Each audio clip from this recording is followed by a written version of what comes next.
Welcome to Mccrackins Corner. Our guest today is Joe Cantafio. How you doing today, Joe? Good, Ed. Good to see you again. Joe, I want to get right to the nitty-gritty. Okay. By the time we were seniors, we changed our name from Divine Time to Jade, and so we just became Jade. And what does Jade stand for, anything? Or you know what? It was just, I thought, my mom came up with a name with our keyboard player, John. One night we were sitting around and we were writing, I thought, let's do this. So, diamonds, done. Crystal, done. Rubies, no, not all guy band. And the word jade came on. I was like, jade. I was like, it's not a precious stone that you hear a lot about. I think if you saw our band Jade and then you heard the name Jade, you would think of us. So let's go with Jade. I remember when I put the name Jade in for one of the high school dances, the guys in the band go, "Oh, we didn't get the gig. Some band named Jade got it." I said, "Oh yeah, by the way, I changed the name." You know what? And when I heard Jade the first time too, I heard it. It really sticks out in your head. That's right. It really does. It does. It does because it's an unusual name. It's unusual, and you picked on why I thought that would be a good name for us.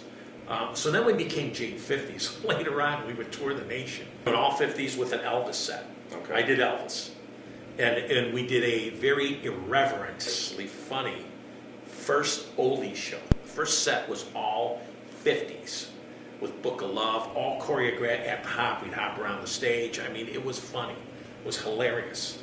The second set was all Elvis. It was serious. Everybody in tuxedos, and I was Elvis. We even sent away to Nashville and got the guy who made the Elvis suits. Oh, really? Oh, yeah. The whole thing. And then the last set, we were the Beatles in the gray, This is before, anybody was doing impersonations where there were, quote, tribute bands. So who came up with the idea to dress like that? Oh, well, I did, and I always flew it by our manager, Tom Graziano, and then we brought a choreographer, and Dennis Berkson, professor in teaching acting and all the theater. And Dennis took our show, polished it. We took $10,000 and brought in costume designers. Oh, nice. And we won all over. So you guys went top notch. We had to. That's what, you got to be different for your audiences all the time. And it worked. Changed up the costumes about every year, and we were making pretty good money. So this was from what, like 1974 to? From 74 till 83. Same folks in the band? The first group band, after a year, they were like, I wanted to go to college. So we lost a lot of guys, and I went back. And then we were on the road 4 or 5 years, and they were like, and we were on the road. I mean, Florida, Arizona, all over the place. So you guys were just completely... Yes, and we didn't fly much those days. It was get in the truck and get in 2 cars and drive across the country. And so we had some pretty good agents, and they would book us one-nighters till we got to a destination. We played 2 or 3 weeks at a place, and then one night. And when we got to these towns to do these 2 or 3 weeks, we would create a huge fan base there. So we always had a place to go. In the winter, you'd always go to Florida, and then come back home for Christmas, and then off to Arizona. And then you come back, and you could do one-nighters back in those days in Chicago. You could play 6 nights a week in a different place in Chicago and never repeat for 8, 9 weeks. You'd go out of town. Yeah. And then by the time you came back, it was 4 months later, and you'd hit all these places again. And by then, Dennis would change our show up a little bit. Add a new song here and there, and make it even funnier. And on top of it, my brother was in the band too. He ended up joining eventually, and he was very funny. And so he was like the comic relief in the band.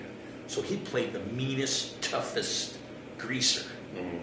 Motorcycle hat, sunglasses, never took them off. And what instrument did he play? He played keyboards. Okay. So, his big thing, Runaway.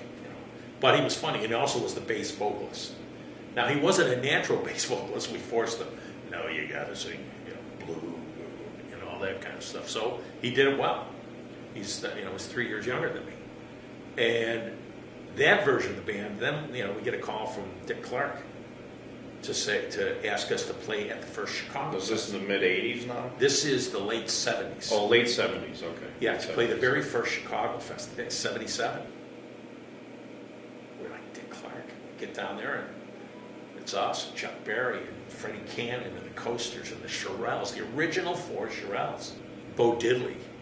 And it was just like everybody whose music we were playing, now we're working with them. Oh. So the great thing about that, Larry Klein, who's still a great producer with Dick Clark, was producing those shows live. I remember Larry Klein said, where's the music director?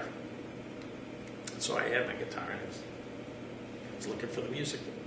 Where is the music director?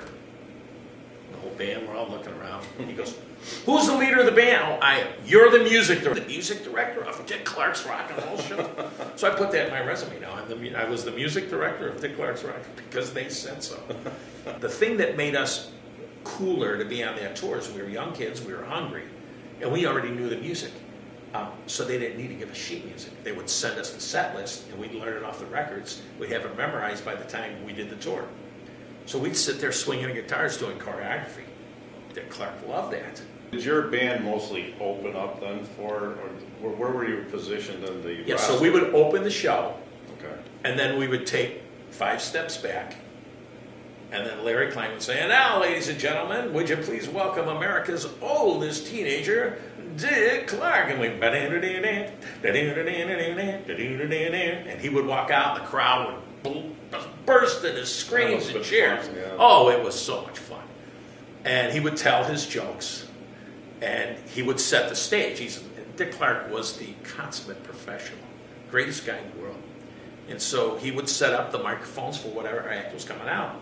And once he was done, we'd look off stage, and let's say it was Freddie Cannon, and his first tune was Tallahassee Lassie. So he'd be going, so I'd be, and so, and now would you please welcome, and Freddie go, 1, 2, and we'd start, jing, jing, jing, jing, jing, jing, jing, jing, jing, jing, jing, jing, Freddie Cannon, and the place would go nuts, and he'd walk out, and then he would sing, thank you, welcome, and so he said, well, she comes from Tallahassee, and then we knew we were right where we were. It came kind of natural to you then. Huh? Oh yeah, yeah, and it was fun.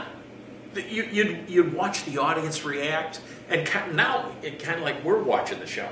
Yeah. But we're the music for the show, but we're watching it, and the crowd's going crazy. I can't, every Beatles song. She goes, oh, then we'll do a lot of Beatles songs. It was almost like the concert was the tribute to the Beatles. The whole band knew Beatles songs? Yeah, all of us knew Beatles, because we were doing a Beatles set, so... Oh, so you weren't doing just 50s then? No, we were doing 50s, Elvis, and the Beatles. Okay, 50s, Elvis, and the Beatles. Yeah. That was fun for a long time. Right towards the end of that, a guy walked into a bar we were playing downtown and asked me if I could come in and audition for a commercial. No, are we still in the 80s? Yeah, this is about 1981. 81, okay. And he asked me if I could audition for a commercial. And we got off stage at 3, and he wanted me in his office downtown. And I lived at Bolingbrook at the time. He wanted me in his office at 10 a.m. I was like, yeah, I can do it. So I got home at 4, got up at 8, and shot downtown, and was sitting in his office in Universal Studios at 10, and he said, I want you to sing more like, let me hear your Elvis voice. I did Elvis. I had a guitar, and did Elvis voice, and do this, and I could do all these different voices because of Now, was this on the radio, or what was this? Well, this was in his studio at first. So I didn't even know what commercial he was trying me for. And so he goes, all right, I like your voice. You're what we're looking for. Here's a cassette. I want you to learn. There's 3 songs, and I want you to learn these 3 songs. Be back here tomorrow morning at 10 o'clock. I have another gig. I can hardly talk. I'm hoarse. But I'm drinking coffee all the way back downtown the next morning, and it was Shasta. Don't give me that so. Oh, Shasta, yeah, sure. Oh, so I'm the TV voice for Shasta. Next thing I know, I'm starting to get checks in the mail every week. Mm-hmm. My wife and I at the time, I was like, honey, they must have made a mistake. I remember calling saying, excuse me, you've already paid me. I said, no, that's royalty. I get paid. Well, you get paid every time it airs. Back then, it was only 3 channels. Mm-hmm. So it was big money. Now there's 1,000 channels, so it's a lot less, but it's still not bad. The next thing he put me on was McDonald's, the McDLT. Oh, sure. Which was the hot side hot, the cold side cold. Mm-hmm. And so I was the voice of the McDLT, and then I did the Big Mac attack, and then on and on and on. You sweet talker Betty Crocker. So were you still playing with Jade? Yeah. So you're still playing Jade and so you're burning it at both ends. Because you couldn't pass up the royalty. Sure. So that's how my wife and I finally got a house and new cars and all that from the commercials. Jade was still, we thought we were making good money. We weren't. Salary back then was $300 a week. You got all your expenses paid. But my mortgage at the time was like $300 a month. We're talking 70s. So it was all relevant. But the commercials were serious money. A McDonald's commercial, you could make $25,000 in a year on just McDonald's. And then, so I had, for 5 years, I had national commercials all the time. Oh, nice. Yeah. You were in your 30s at that time? I was in my 20s, Still in your late 20s. 20s. Late 20s, okay. Yeah. And then we started having children. Kimberly, Laura, Jenny, and Danielle were born. And then I got divorced. And then I ended up with custody of my daughters, which was the greatest thing that ever happened to me because they're my ultimate joy. I have grandkids now. And so I had to really earn a living, so I became a stockbroker. Okay. But I became a weekend warrior with the band because it was still in my blood. And the band was making good money. So where are we? Now we're probably about 1983, 84. So still in the mid-80s. Yeah. Okay. And so, I say weekend warrior. I was working sometimes 5 nights a week with the band and downtown as a stockbroker. And the band was getting stronger. Well, I finally had enough of Jade 50s. I couldn't sing Mac the Knife one more time. I didn't want to dress up as Elvis, and everybody was doing Elvis, and it was just like, no, enough. So the market was getting flooded with what you were doing. With exactly what I was doing. So you got out of Jade when? Probably 84 was the last Jade concert of that era. Okay, so did you take I quit for 6 months. I stopped. I'm done. A hiatus from music? I'm done. And then all of a sudden, summer's rolling around. My phone starts ringing. Hey, we need your band. Oh, I don't have a band. Well, put a band together. So I put another band together. I wanted it completely different. We called it the Joe Cantafio Band. Keith Grant, who was in Jade 50s with me, came back, and I put him on bass guitar. So I had Chuck Desmond on lead guitar. Mike Arturi came back and played drums.